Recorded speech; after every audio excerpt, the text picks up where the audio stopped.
I thought I had it all, a thriving career, a loving husband, and a life most people would envy. But in one single day, everything unraveled. The bank called, warning me our accounts were overdrawn. My heart raced as I tried to reach my husband. Ethan, no answer. I rushed home, only to find our apartment completely empty. Furniture gone, photos missing, even his closet was cleared out. And that wasn't the worst part. A foreclosure notice sat on the counter. My name printed in bold letters. My perfect life? It wasn't just falling apart. It was a carefully crafted lie. And I was about to uncover just how deep the betrayal went. The days that followed felt like I was trapped in someone else's nightmare. I sat in the middle of my empty living room, the echo of my own breathing filling the space where laughter and love used to live. My mind kept replaying the same question. How did I not see this coming? Ethan wasn't just gone, he had disappeared without a trace. His phone was disconnected, his social media accounts wiped clean.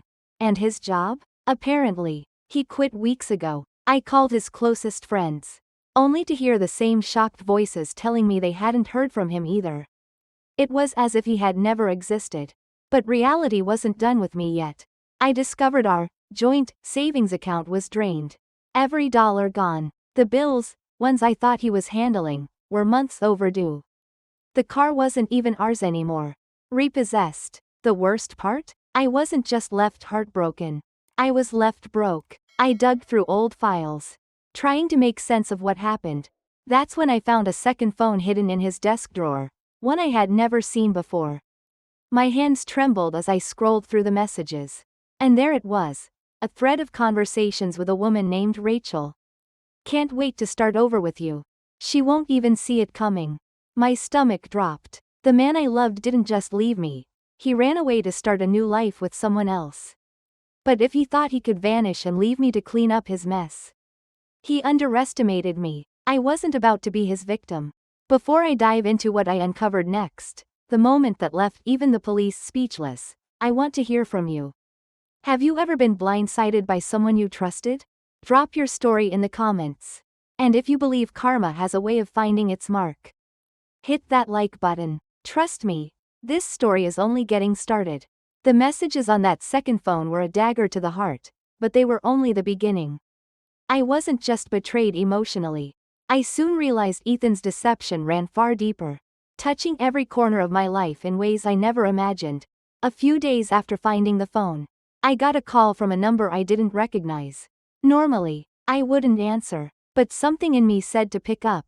Is this Olivia Bennett? The voice on the other end asked. Formal and cold. Yes. I managed, my voice barely steady. This is Greg Hawthorne from Hawthorne and Associates. I'm calling regarding the down payment on the Lakeview property. Lakeview? My heart skipped a beat. That was the name of the dream house Ethan and I talked about endlessly, the one with the big wraparound porch and the oak tree in the backyard where we planned to hang a tire swing for our future kids. But we never put in an offer. We never even toured it in person. I'm sorry, I said, confused. There must be a mistake. We never purchased that property. The silence on the other end stretched too long before he finally responded. Ms. Bennett, the documents I have here list you as a co-signer. Your name is on the mortgage. My throat tightened. That's impossible. I never signed anything. I understand this is unexpected. But your signature is on the paperwork. If the next payment isn't made, the bank will begin foreclosure proceedings. I suggest you contact your husband. My hand shook as I ended the call. Husband. The word felt foreign now. Like it belonged to someone else's life. It didn't take long for me to uncover the truth. Ethan forged my signature. He took out a mortgage on a house I never knew existed, and that wasn't even the worst part. Buried under a pile of old mail I hadn't opened in days was a letter from a credit card company. Another overdue balance. Except I didn't recognize the account. When I finally worked up the courage to check my credit report, I felt the air leave my lungs. There were 4 new accounts I never opened, all maxed out, personal loans, store cards, even a luxury vacation package, all in my name. My once perfect credit score? Destroyed. He didn't just leave me. He left me to drown in debt he built behind my back. I wasn't sure what broke me more, the betrayal itself, or the realization that the man I loved never really existed. The Ethan I trusted wasn't real, he was a carefully crafted illusion. And the woman he disappeared with? Rachel wasn't a recent affair. The messages on that hidden phone dated back 2 years. 2 years. Every late night at work. Every cancelled date. Every time he told me I was overthinking things or being paranoid. He wasn't just gaslighting me, he was preparing to leave me with nothing. I sat on the floor of our empty bedroom, surrounded by bills, bank statements, and lies. For a moment, I wanted to give up. Let it all swallow me whole. But then, something else took over. Anger. Ethan stole my heart, my money, and my future. But I wasn't going to let him steal my dignity. He thought he could walk away and start a new life without consequences. He thought I'd stay broken. He was wrong. If Ethan believed he'd gotten away with it, that I'd quietly disappear from his life like an old memory, he was about to learn just how wrong he was. Because I wasn't done. Not even close. The next few days were a blur of phone calls, paperwork, and sleepless nights. Every time I thought I had uncovered the worst of Ethan's betrayal, something else came crashing down. It wasn't just the fake mortgage or the secret credit cards. He had drained our joint savings account too. The one we built together for someday. That someday was supposed to be for a family. A future. Now it was gone. And so was he. I wasn't sure what hurt more, the lies or the fact that he didn't even bother to leave a goodbye. But the universe wasn't done with me yet. One afternoon, just as I was gathering the strength to call a lawyer, a knock at the door pulled me out of my spiral. I wasn't expecting anyone. For a split second, a ridiculous hope flickered inside me. Maybe Ethan came back to explain. Maybe this was all a misunderstanding. It wasn't him. It was a woman, maybe mid-30s, with carefully curled hair and bright red lipstick that was just a little too perfect for the middle of the day. She looked me up and down, taking in my sweatpants, unbrushed hair, and hollowed-out expression. Her smile didn't reach her eyes. "You must be Olivia." I blinked, trying to place her face. I didn't know her, but something about her felt wrong. "I'm sorry, do I know you?" I asked slowly. She laughed, light and airy, like we were old friends sharing a joke. "No, but I know you. I'm Rachel." The name hit me like a freight train. Rachel, that Rachel, up close. She wasn't the seductive fantasy one had imagined. She looked normal, but the way she looked at me, like I was some sad, pitiful obstacle she had finally cleared, made my stomach turn. "I just wanted to stop by and clear the air," she continued breezily, as if we were chatting over coffee. "Ethan told me everything. About the divorce, the house, how things ended between you two. He's finally moving on, and I thought you deserved to hear it from me." My throat burned. Divorce? We weren't even separated legally. Ethan hadn't filed anything. He just disappeared. "He said you took it hard," she added, voice dripping with false sympathy. "But really, Olivia, it's for the best. He's happier now. We both are." I felt the room tilt. My heart wasn't broken anymore, it was on fire. I didn't even realize I was speaking until the words tumbled out. "You think you won?" Rachel blinked, caught off guard by the sudden shift in my voice. "You think you're different? Special?" I stepped closer, my voice low and steady. "He lied to me for years. He built a life with me, promised me a future, and then he threw it all away without a second thought. You think he won't do the same to you?" For the first time, Rachel looked unsure. The smug confidence in her eyes flickered. I leaned in, voice barely above a whisper. "You're just the next chapter in his story. When he's done with you, he'll move on again, probably to someone younger, richer, or more convenient. And when he does, you'll remember this moment. You'll remember me." She didn't have a clever comeback this time. She just stared at me, eyes wide, before turning on her heel and leaving without another word. The door clicked shut behind her, and I sank onto the couch, heart pounding. For the first time in days, I didn't feel powerless. I wasn't going to cry anymore. I wasn't going to wallow in heartbreak. Ethan and Rachel wanted to move on like I was some forgettable footnote in their perfect new life. Fine, but I wasn't finished. Not yet. They twisted the knife. Now it was my turn. The days after Rachel's visit were a strange mix of fury and clarity. I wasn't the same woman who sobbed on the floor, staring at old photos of a life that no longer existed. Something in me had shifted, hardened. Ethan and Rachel weren't just a betrayal anymore. They were a problem to be solved. And I wasn't going to face it alone. The unexpected call came late one evening, right as the sun dipped below the horizon, painting the sky in shades of fire and ash. "Olivia?" a woman's voice asked.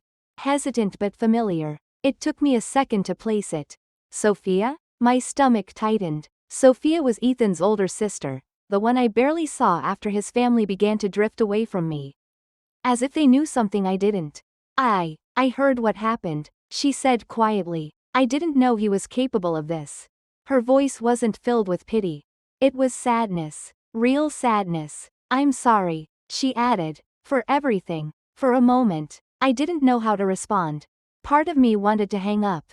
This was his family, people who should have warned me. Stopped him. Done something. But the way her voice shook, it didn't sound like someone defending a brother. It sounded like someone who had been betrayed too. "Why are you calling me now?" I asked, my voice steady but sharp. Sophia exhaled shakily. "Because you deserve to know the truth. And because I'm done protecting him." I didn't realize how much I needed to hear those words until they left her mouth. We met the next day at a quiet cafe on the edge of town, neutral ground. She looked different from the polished, put-together woman I remembered. Her eyes were tired, her hair pulled back hastily like she hadn't been sleeping. "Ethan's been lying for longer than you think," she began, stirring her untouched coffee. "Rachel isn't the first. She's just the latest one who stuck around." The words hit me like a slap. My throat tightened, but I didn't interrupt. "He's always been reckless," she admitted, her voice low. "Our dad bailed him out of trouble more times than I can count. Gambling, bad investments, women. But after Dad passed, there was no one left to clean up his mess.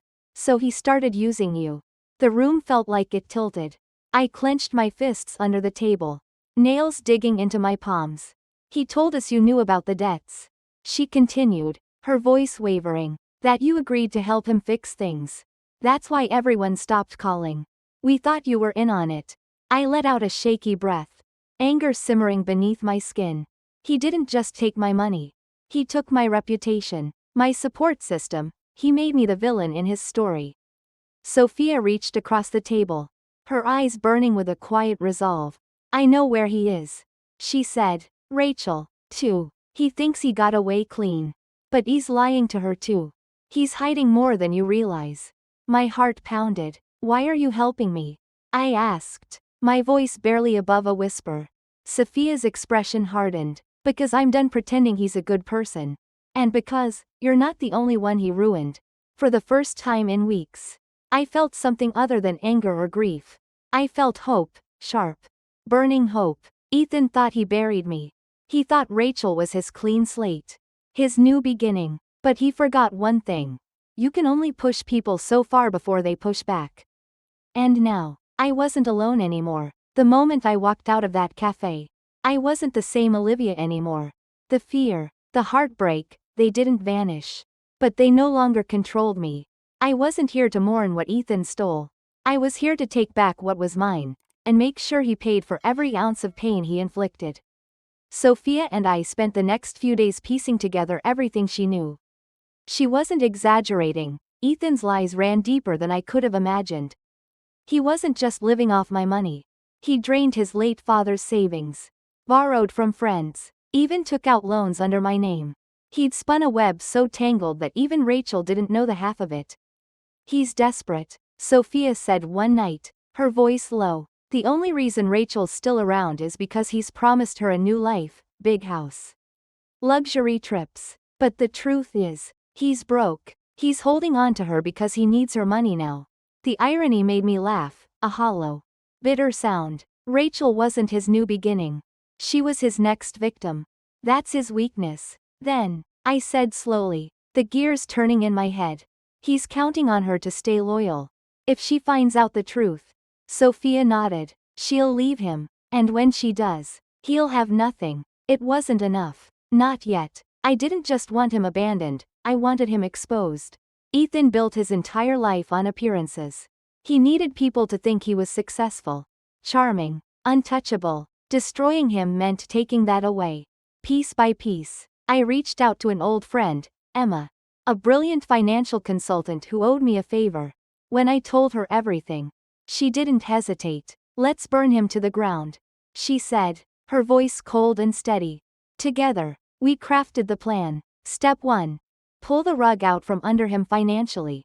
Emma dug into his accounts and found more than enough to work with: shady loans, overdue payments, and one particularly damning transaction where he borrowed money from his mother's estate.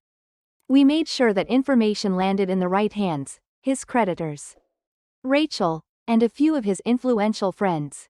Step 2. Ruin his reputation.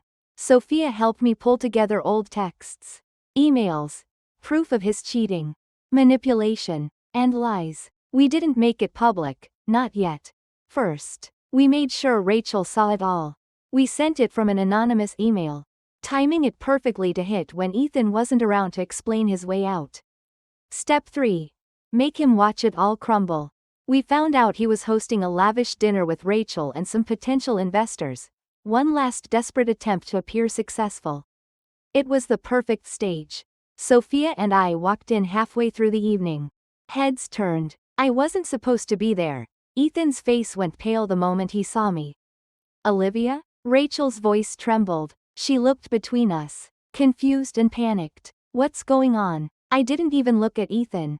I looked straight at her. "I think you deserve to know who you're really with," I said calmly, placing a thick folder on the table. "He lied to me. He's been lying to you too. And when he's done, he'll move on to the next person. It's what he does." Rachel stared at the folder, frozen. The room was dead silent. Ethan tried to stand, but Sophia beat him to it. "Sit down, little brother," she said coldly. "You don't get to walk away from this." I turned to leave, my heart racing. I didn't need to stay for the fallout. I already knew how it would end. Ethan built his life on lies. I just made sure everyone finally saw the truth. The night of the gala should have been the end of it, but I should have known Ethan wouldn't go down quietly. The next morning, my phone buzzed with an unknown number. I almost didn't answer, but something told me to. "Did you really think you won?" Ethan's voice was low, dangerous, and far too composed for someone who just had his life publicly dismantled. "You humiliated me, Lena. You think you're better than me now? You're nothing without me, and you're about to lose everything all over again." The line went dead. For a moment, fear gripped me, but it didn't last. I wasn't that broken woman anymore, and if Ethan wanted a final battle, I was ready. I met Sophia at our usual cafe, my mind racing. "He's not done," I said, voice steadier than I felt. "He's going to come after me, probably through my job, my reputation, maybe even legally. I need to stop him before he can." Sophia leaned in, her voice quiet but sharp. "Then let's make sure he doesn't get the chance." We worked through the night, tracing Ethan's last moves. He wasn't smart enough to stay quiet, and sure enough, Sophia uncovered a new scheme he was setting up. He was planning to frame me for his financial mess, planting evidence that I had helped him embezzle funds from his failed business. He wasn't trying to clear his name, he was trying to drag mine through the dirt with him. I stared at the files, my stomach twisting. This wasn't just revenge, this was war. The showdown came faster than I expected. Sophia called me the next morning, her voice tight with urgency. "Lena, he's at your old office, with a lawyer." I didn't hesitate. When I arrived, Ethan was standing in the lobby like he owned the place, talking to my former boss. He looked perfectly put together, like the night before never happened. His suit was crisp, his smile confident, but his eyes flickered when he saw me. He wasn't expecting me to show up. "Oh, Lena," he said smoothly, his voice dripping with fake sympathy. "You're just in time. I was explaining to Mark here how unfortunate it is.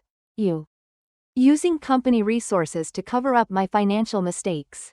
My boss looked at me, frowning. "Is this true?" I didn't blink. "No, and I can prove it." I stepped forward and handed him a folder, the final piece Sophia and I had gathered.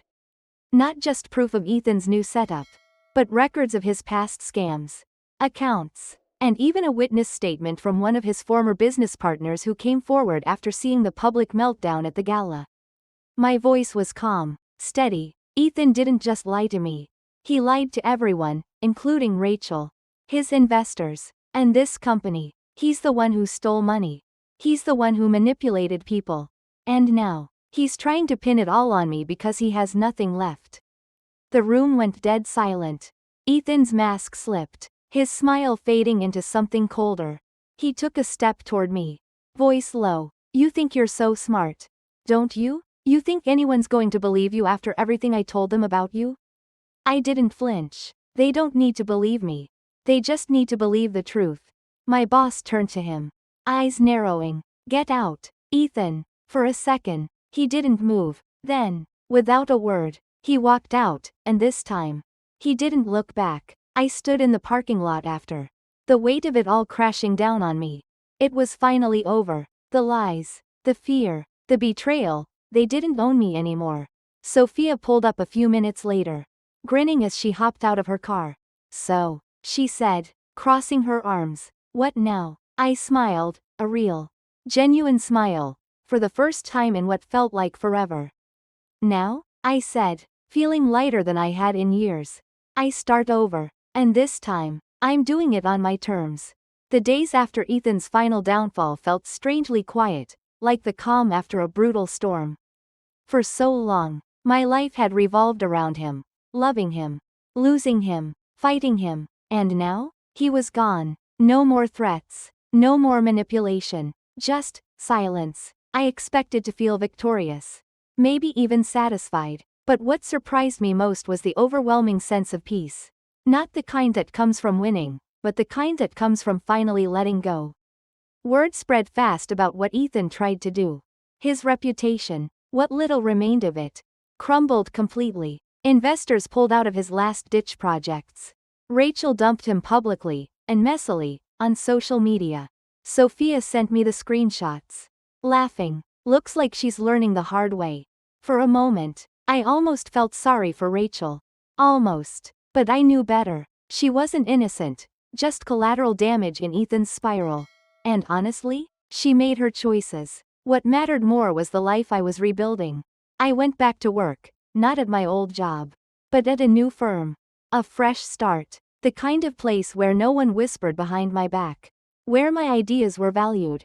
And where I wasn't, Ethan's ex, anymore. I was Lena, just Lena, and that was enough. Sophia and I stayed closer than ever. She joked about writing a book on our real-life revenge saga. But I told her she'd have to give me royalties.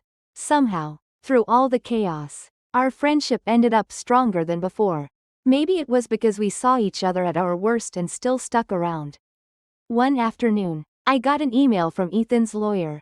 No threats, no lawsuits, just a simple notice. Ethan had skipped town, leaving behind a trail of debt and broken promises. I stared at the screen for a long moment, waiting to feel something. Relief? Closure? But all I felt was nothing. He didn't deserve my anger anymore. I closed the email and never looked back. The thing is, life doesn't give you a neat, happy ending. There's no perfect bow tied on top of your trauma. Healing is messy, it's slow, and it doesn't always look the way you think it will. But standing on the balcony of my new apartment, coffee in hand, sun on my face, I realized I didn't need a perfect ending. I survived, I rebuilt, and I found myself again. That was enough. For the first time in a long time, the future didn't feel scary. It felt like mine. This story isn't just about betrayal and revenge, it's about resilience, self-discovery, and finding strength when everything falls apart. It's a reminder that even after the worst heartbreak, you can rebuild a life that's better, stronger, and entirely your own. Now, I want to hear from you. If you love this journey of redemption and empowerment, comment 2 below. If it wasn't quite your style, drop a 7. I'm curious to know your thoughts either way.